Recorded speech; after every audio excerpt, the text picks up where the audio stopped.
മുഖ്യമന്ത്രിയുടെ ദുരിതാശ്വാസ നിധിയിലേക്ക് ആക്രിസാധനങ്ങൾ ശേഖരിച്ച് ജീവിക്കുന്ന തമിഴ് സഹോദരങ്ങളുടെ കൈത്താങ്ങ്.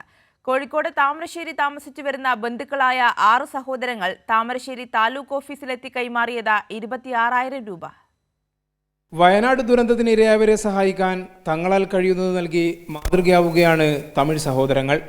താമരശ്ശേരിയിലും സമീപ പ്രദേശങ്ങളിലും ആക്രി സാധനങ്ങൾ ശേഖരിച്ച് ജീവിതം നയിക്കുന്ന ബന്ധുക്കളായ 6 സഹോദരങ്ങൾ നൽകിയത് 26,000 രൂപ. താമരശ്ശേരി താലൂക്ക് ഓഫീസിലെത്തി തഹസിൽദാർ MP സിന്ധുവിന് തുക കൈമാറി. അമ്പായത്തോട് മിച്ചഭൂമിയിൽ താമസിക്കുന്ന രാജേഷ്, ചന്ദ്രൻ, മധുവീരൻ, സൂര്യൻ, തുവക്കുന്ന് ജഗന്നാഥൻ, പേരാമ്പ്ര കൈതക്കൽ മണികണ്ഠൻ എന്നിവർ ചേർന്നാണ് തുക കൈമാറിയത്.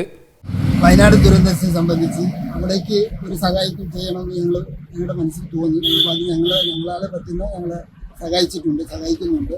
പിന്നെ എന്തെങ്കിലും അങ്ങോട്ട് ഉണ്ടെങ്കിൽ ഞങ്ങൾ സഹായിച്ചു കൊടുക്കുന്നതാണ്. 25 വർഷത്തോളമായി താമരശ്ശേരി ഭാഗത്ത് ആക്രി പെറുക്കി ജീവിക്കുകയാണിവർ. നിലവിൽ മിച്ചഭൂമിയിൽ ഇവർക്ക് സ്ഥലം ലഭിച്ചു. അവിടെ കുടിൽ കെട്ടി താമസിച്ചു വരുന്നു.